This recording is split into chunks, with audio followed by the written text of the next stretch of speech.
Bienvenidos, bienvenidas aquí a su programa Punto Ciego. Como ustedes saben, nuestro programa Punto Ciego aborda un tema fundamental que es la educación superior. En ese sentido, hemos trabajado diferentes temas como la internacionalización de la educación superior, las humanidades, los derechos humanos en las instituciones de educación superior, entre otros temas. Hoy vamos a tratar un tema que inicialmente pudiera pensarse que no tiene una relación directa con la educación superior. Sin embargo, como esperamos tener la oportunidad esta mañana de trabajarlo, en realidad tiene una conexión muy, muy importante, porque uno no puede pensar la educación o no puede uno pensar la realización del derecho a la educación en un contexto de violencia, en un contexto de inseguridad, en un contexto de estrés humano ante la incertidumbre de poder realizar de manera cotidiana o normal su vida. Hoy vamos a hablar de la desaparición forzada. Y afortunadamente contamos con la presencia de Luis Eliud Tapia Olivares. Él es egresado de la Universidad Veracruzana, ganador del 14º concurso sobre el Sistema Interamericano de Derechos Humanos organizado por la American University, y es abogado del área de defensa de una de las instituciones sin duda alguna paradigmáticas de la defensa de los derechos humanos en nuestro país. Él es miembro del Centro de Derechos Humanos Agustín Pro Juárez. Luis, muchísimas gracias por estar aquí con nosotros. Martín, arrancamos el tema, un tema muy, muy delicado.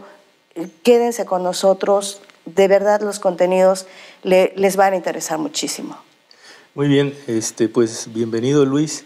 Y bueno, vamos a abordar un tema, ya lo planteó Jacqueline, muy importante que impacta, digamos, a todos los grupos sociales, ¿no?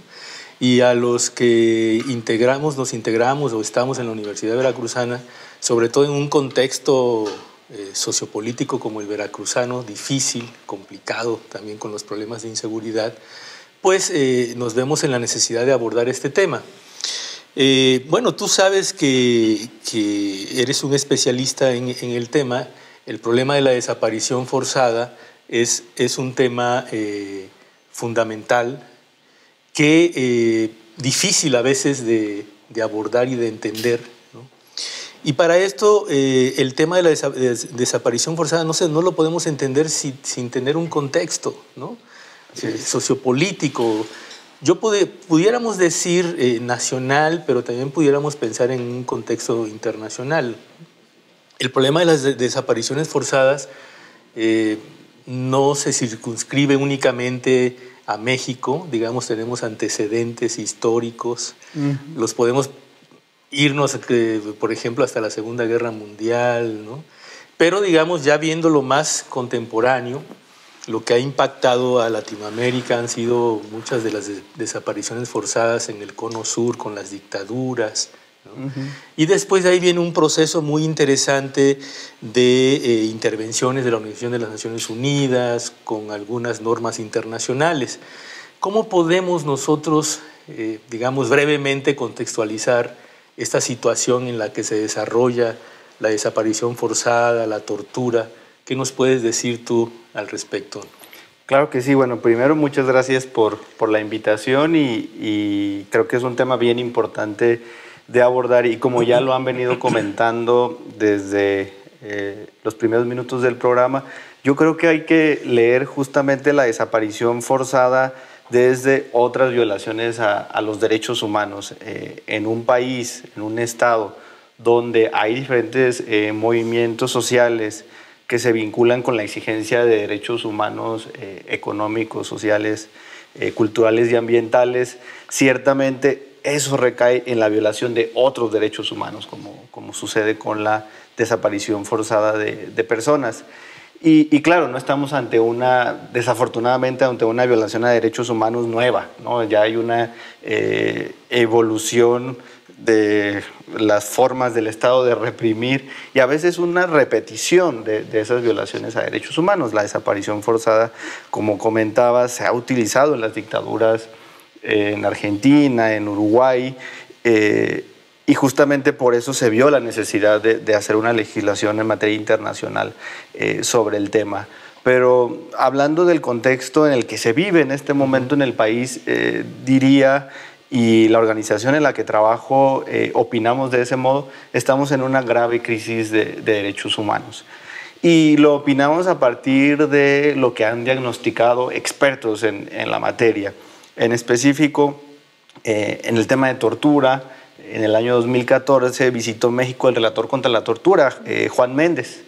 Estuvo en una visita de país, fue a penales, se entrevistó con autoridades, estuvo con sociedad civil, recibió a víctimas de tortura. Él mismo fue víctima de tortura en la dictadura argentina, el relator Juan Méndez, y concluyó que en México había una práctica generalizada de uso de la tortura como método para investigar. Ni siquiera habló de tortura en contexto de prisión, ¿no? De personas que están privadas de libertad. Él decía que a las personas que son detenidas en este país se les lleva, se les retiene indebidamente antes de ser puestas a disposición de una autoridad competente y entonces son sometidas a tortura. Sobre ese tema, el Centro PRO ha hecho solicitudes de información a órganos oficiales, a la Comisión Nacional de Derechos Humanos, a comisiones estatales, a procuradurías, y pudimos documentar que en 10 años, de 2003 a 2013, ocurrieron denuncias de 60,000 detenciones arbitrarias solamente ante comisiones estatales de derechos humanos y ante la Comisión Nacional de los Derechos Humanos. 60,000 denuncias de detención arbitraria en 10 años. Y estamos hablando que ahí es cuando sucede la tortura, ¿no? En ese momento. Y me gustaría citar también un informe que se llama Fuera de Control de Amnistía Internacional. Ellos lo dieron a conocer el año antepasado y decían que podían documentar un aumento de 600% de denuncias de tortura solo ante la Comisión Nacional de Derechos Humanos, solo de autoridades federales de 2003 a 2013. De unas 200 a unas 1,200 denuncias de tortura solo a nivel federal. Entonces, esta es una grave violación a derechos humanos que es muy, muy recurrente en el país. Hay una segunda violación a derechos humanos que son las ejecuciones arbitrarias. También hemos conocido que a partir de esta guerra, denominada guerra contra el narcotráfico, ¿no? que inicia con Calderón, ¿no? Aunque ya veníamos en un contexto de violencia en el país, tampoco es que empieza. Sí, exactamente ahí con la toma de gobierno de Calderón, ¿no? Sino que se agrava, ¿no? En el momento en el que él decide utilizar a Fuerzas Armadas para hacer tareas de seguridad pública, que sabemos que no les corresponde, y entonces inicia una escalada de violencia que en este momento estamos hablando de 150,000 ejecuciones. Entre esa fecha, el final de 2007 y hoy. Hemos llegado a estar con cifras de ejecuciones similares a Afganistán, a Irak y a Siria. O sea, en un país que no está en guerra, además, que no está en conflicto armado interno, que no tiene una guerra civil. Bueno, había un debate ahí si la famosa guerra contra el narcotráfico la podíamos... El propio Calderón la planteaba como una guerra, ¿no? Y el impacto eran fundamentalmente impactos colaterales también en la sociedad civil, ¿no? Entonces, digamos, más allá de que, de que en definición no estemos en una guerra civil interna, digamos, parecía que los impactos son mayores, como dices, ¿no? Claro que sí, las muertes violentas que han surgido parecieran hablarnos de que sí estamos en un contexto de guerra. Lo grave es que no hay investigaciones iniciadas en torno a estos homicidios. Ha habido funcionarios públicos que de manera fácil o cómoda siempre vinculan estos casos con enfrentamientos entre el crimen organizado. Se están matando entre ellos. El propio Felipe Calderón Lo dijo en el caso de la masacre de Villas de Salvarcar en Ciudad Juárez, ¿no? Cuando ejecutaron a 15 muchachos. Él dijo, ahí fue un ajuste de cuentas del crimen organizado y eran 15 estudiantes de prepa, ¿no? Y luego tuvo que desdecirse. Y no podemos decir que existe una investigación como tal de los casos porque justamente también el año pasado el relator, bueno, más bien el alto comisionado de las Naciones Unidas para los Derechos Humanos visitó México, ¿no? Sí. Y él daba algunas cifras en su discurso final por el cual fue descalificado por el gobierno mexicano y después me gustaría hablar un poco de esto, pero decía que hay 98% de impunidad en México, ¿no? 98% de los delitos no se investigan, sean graves o sean delitos comunes. Entonces no se puede concluir que ciertos homicidios son vinculados con el crimen organizado si no se inició una investigación que termina en un enjuiciamiento y una sanción, ¿no? Entonces ni siquiera podemos afirmarlo de esa manera. Entonces ha habido casos paradigmáticos de ejecuciones arbitrarias en el país y por decir alguno está Tlatlaya en el Estado de México, Apatzingán, Tanguato. Hay varios episodios violentos donde órganos del Estado mexicano han reconocido la existencia de ejecuciones, como en el caso de Tlatlaya. Tanto la Comisión Nacional de Derechos Humanos como la Procuraduría General de la República habló de una ejecución de entre 8 y 15 personas ese día. A ver, Luis, una pregunta en esta parte en la que tú estás que me parece muy importante. Si nosotros pensamos, digamos, en esta definición que se había planteado de una guerra contra el narcotráfico, ¿no? Especialmente, digamos, quien la definía así era el propio expresidente Calderón.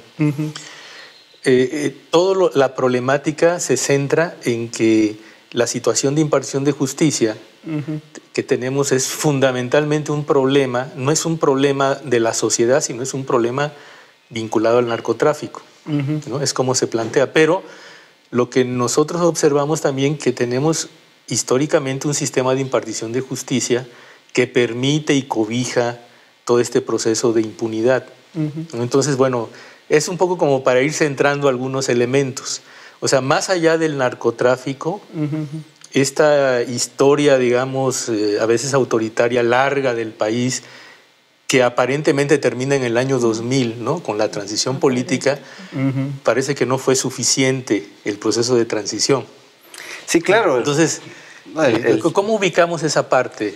¿No? El sistema de impartición de procuración y de impartición de justicia en México tiene fallas gravísimas estructurales de origen, ¿no?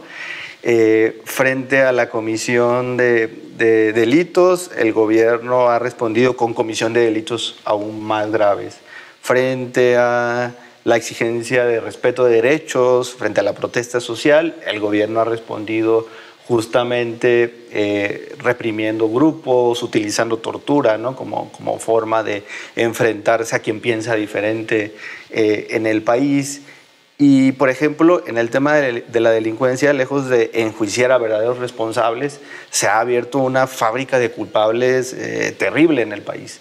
La tortura justamente hace esto, fabrica culpables, hace nacer nuevas víctimas de violación a derechos humanos y finalmente termina por ser un obstáculo insalvable frente a víctimas de violaciones a derechos humanos porque no tienen ante sí al verdadero responsable de quien cometió ese delito y no pueden acceder a la verdad. Y hay muchos casos para ejemplificarlo y pensaría que el caso de los 43 estudiantes de Ayotzinapa es un gran ejemplo de cómo en uno de los casos más vigilados por la comunidad internacional, por la sociedad mexicana, encontramos que hay indicios de tortura en más del 70% de los detenidos, ¿no? en ese caso. Y bueno, ya digamos que hablando de este contexto de violaciones graves a derechos humanos, pues el que nos convoca hoy es la desaparición forzada de personas. Y hay una cifra que yo creo que ya está colocada mucho en la mente de las personas en el país, que fue dada por el gobierno, ¿no? Se habla de 27,000 desapariciones que tiene el gobierno reconocidas. Según cifras oficiales. Luis, ahí en ese planteamiento que haces, bueno, yo me quedaría ahorita, estamos en una crisis de derechos humanos, esta crisis incluye tortura, incluye ejecuciones e incluye desaparición forzada. las cifras oficiales hablan de 27,000 víctimas de desapariciones, pero hace poco se presentaba un informe por Open Society y decían ellos, bueno, es que estas cifras no son confiables, ¿no? Y bueno, conceptualmente para los que no son abogados, ¿no? Hay como esta diferencia entre lo que es desaparición y lo que es desaparición forzada. No sé si quieras ayudarnos claro, para tener como eso claro como punto de partida, ¿no? Así es. Sí, justamente decía 27,000 desapariciones porque no podía decir desapariciones forzadas, porque hablamos de desaparición forzada cuando hay una privación de la libertad de una persona, sea como ésta se denomine, pero existe una privación donde hay participación estatal, es como, digamos, un segundo elemento, participación estatal en esta desaparición, o también dice, por ejemplo, la Convención Internacional contra la Desaparición Forzada de Personas de Naciones Unidas, o hay participación de particulares, pero con apoyo o aquiescencia de autoridades. Y luego hay otro elemento más, seguido de la negativa de reconocer esa desaparición o de dar información del paradero de la persona. Y de último, todo esto es con la intención de sustraer a la persona de la protección jurídica. Eso es una desaparición forzada de personas. Esos elementos son difíciles de comprobar y no se puede decir en todos los casos que existe desaparición forzada. Ahora, en el caso de una desaparición, digamos que el elemento que faltaría es la parte de participación de autoridades estatales, de policías, de ministerios públicos, de militares. No existe en una desaparición, no podemos decir que hay participación y tampoco podríamos decir que si fueron particulares hay apoyo o aquiescencia, ¿no? de parte de autoridades oficiales. Justamente el gobierno mexicano ha dicho, ¿no? Es que esos casos son no localizados, esa es la palabra que se utiliza, no localizados. Y muchas organizaciones de la sociedad civil, colectivos de víctimas han respondido, es que no podemos afirmar ni una ni otra, ¿no? Porque al final de cuentas, si no hay una investigación iniciada, ¿no? Si no hay indicios sobre una u otra, podemos decir que son desapariciones. El gobierno tendrá que responder, ¿no? Si hablamos de una desaparición forzada o no en el caso, ¿no? Y en el caso del PRODH, ¿qué estarían ustedes pensando de esta cifra de los 27,000? Porque hay mucha crítica a esta cifra, ¿no? Dada de manera oficial. Ustedes también pensando harían en que sea mayor.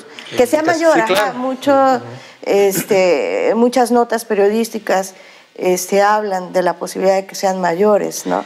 Sí, nosotros del trabajo diario que se hace, del trabajo con otras organizaciones de derechos humanos, por ejemplo, a una organización que trabaja en Nuevo León, que se llama CADAC, ellos tienen una lista propia, ¿no? de desapariciones que han registrado más de 500 desapariciones, y lo que hicieron fue comparar su lista con la lista de personas desaparecidas del gobierno y encontraron 3 casos de la lista que tenían en Nuevo León. Entonces ahí podemos empezar a notar que claramente ahí no están todos los casos ni de cerca. Y hablar de estos, los delitos que no se denuncian, porque a veces se olvida esto que se llama, le dicen la cifra negra, ¿no? Y además reconocido también por el gobierno. El INEGI habla de 93.2 de delitos que no se denuncian.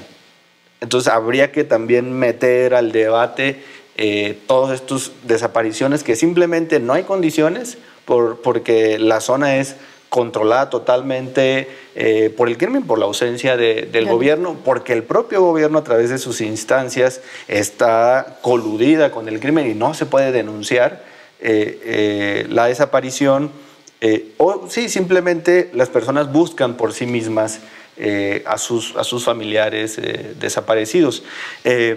Y ahí quisiera decir que justamente el Comité contra la Desaparición Forzada de las Naciones Unidas, cuando el año pasado, en febrero del año pasado, México compareció, concluyó que en gran parte del territorio nacional había un contexto generalizado de desaparición. Eso es gravísimo. Oye, una pregunta, digamos, entonces para entender la desaparición forzada, hay una intervención de una instancia del Estado. Claro. O sea, aquí no podemos pensarla de otra manera, no podemos pensarla que son acciones fortuitas del narcotráfico con otra serie de grupos, intervenciones, etcétera. Es el Estado, instancias del Estado que intervienen en ese proceso de desaparición. Claro, ¿no? Sí. Yo creo que esa es la mejor manera de resumir para hablar de desaparición forzada de personas. Sí.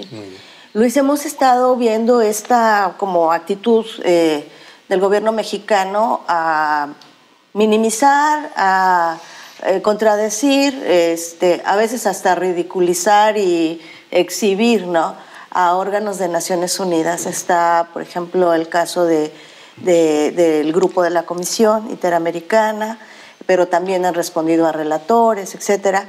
Y estamos hablando en este caso de desaparición forzada, que es un delito gravísimo en el orden internacional. Digamos, es un delito que está en la categoría de jus cogens. No sé si quieras también como aclararnos esta categoría, qué significa, ¿no?, este tipo de delitos, y qué significa también esta actitud del gobierno mexicano frente a las autoridades internacionales. Claro que sí. Justamente la Corte Interamericana de Derechos Humanos es el órgano principal jurisdiccional de la Convención Americana sobre Derechos Humanos, un tratado del que México forma parte. Los derechos humanos que están ahí contenidos son los derechos humanos también de todas las personas en México. Ha definido esta grave violación a partir del artículo 53 de la Convención de Viena sobre el Derecho de los Tratados. Dice, es una norma imperativa de derecho internacional aceptada por la comunidad internacional que no admite acuerdo en contrario. Yo creo que es muy importante decir que justamente el conjunto de países han coincidido en que la desaparición forzada es uno de los más graves delitos. La Corte Interamericana ha dicho también que es un delito pluriofensivo porque vulnera muchos derechos al mismo tiempo: libertad personal, integridad personal, vida, protección jurídica, y que pocos derechos están en esa categoría. La Corte Interamericana solo ha hablado de la prohibición de la discriminación y el acceso igualitario a la ley, y de la prohibición de la tortura cuando dice jus cogens. No es que hable de esta categoría de manera ligera, ¿no? Entonces, cuando hablamos de desaparición forzada, hablamos de uno de los más terribles crímenes que se pueden cometer. Es violación a un conjunto de derechos, o sea, múltiples, ¿no? Claro, sí. Y podemos hablar de después violaciones a derechos humanos de familiares, el tema de acceso a la verdad, acceso a la justicia. Sí, son otros derechos que van por debajo y que son violados a partir de la desaparición de una persona. Okay. Tenemos que hacer un corte, pero regresamos pronto. Quédense con nosotros. Entraremos en un momento a analizar el contexto veracruzano.